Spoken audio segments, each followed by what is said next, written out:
الحمدللہ رب العالمین والصلاة والسلام علی رسولہ الکریم وعلی آلہ وصحبہ اجمعین۔ لیلۃ القدر کے بارے میں رسول اللہ صلی اللہ علیہ وسلم فرماتے ہیں، یہ جو رات ہے یہ لیلۃ طلقۃ لا حارہ ولا باردہ، یہ نہ گرم ہوگی نہ ٹھنڈی ہوگی، اور اس رات صبح جب ہوگی تو وہ سورج اس صبح کا بہت کمزور ہوگا، اس کی شعاعیں تیز نہیں ہوں گی۔ یہ ابن خزیمہ میں ہے، البانی صاحب نے اس کو صحیح کہا ہے۔ اسی طرح رسول اللہ صلی اللہ علیہ وسلم فرماتے ہیں کہ مجھے لیلۃ القدر کا بتایا گیا، پھر میں بھول گیا، اور یہ آخری عشرے میں ہے، اور یہ نہ ٹھنڈی ہوگی نہ گرم ہوگی، اور چاند اس رات بہت واضح قسم کا ہوگا، مطلب بادل نہیں ہوں گے، اور یہ ابن حبان کی روایت ہے۔ اسی طرح رسول اللہ صلی اللہ علیہ وسلم فرماتے ہیں یہ جو اس دن اگلے دن صبح سورج کی شعاعیں کمزور ہوں گی، اس میں یہ روایت صحیح مسلم میں بھی ہے۔ ایک اور روایت میں ہے، آپ نے فرمایا کہ میں آپ لوگوں کو لیلۃ القدر کے بارے میں بتانے کے لیے نکلا تھا، دو بھائی آپس میں قرض کے لین دین پر جھگڑا کر رہے تھے، تو مجھے وہ رات بھلا دی گئی۔ بس مجھے اتنا یاد ہے کہ اس رات جو میں کیچڑ میں سجدہ کر رہا ہوں، تو اب ان تمام علامات کو ملایا جائے۔ اچھا، پہلی بات یہ جو چاند درانتی کی طرح کا بھی ایک حدیث میں آتا ہے،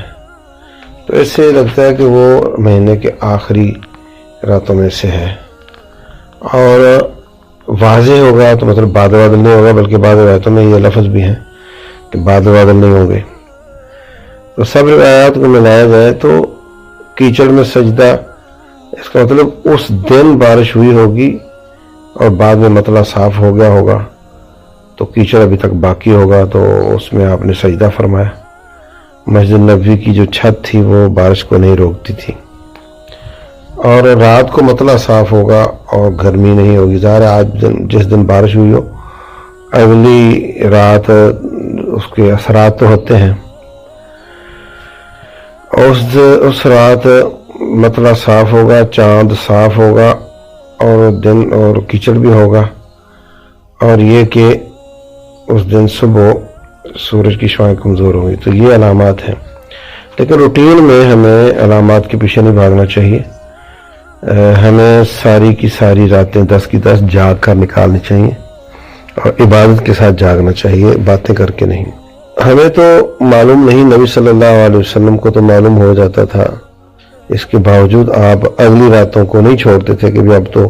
وہ رات مل گئی تو اب ہم بالکل سست ہو جائیں، ایسا بالکل نہیں تھا۔ تو ہمیں بھی طاق راتوں کی یا مخصوص رات کی علامات تلاش کرنے کی بجائے 10 کی 10 راتوں میں رب کی عبادت کرنی چاہیے، اور اگر اللہ تبارک و تعالیٰ کے واضح طور پر اس رات کے بارے میں نہ بتانے میں بھی یہی حکمت ہے کہ ہم 10 کی 10 راتیں جاگیں۔ ہمت کم ہو تو طاق راتیں جاگ لیں، لیکن جو یقینی طور پر اس رات کو پانا چاہتا ہے وہ 10 کی 10 راتیں جاگے، تو وہ یقینی طور پر اس کو پائے گا۔ واللہ اعلم۔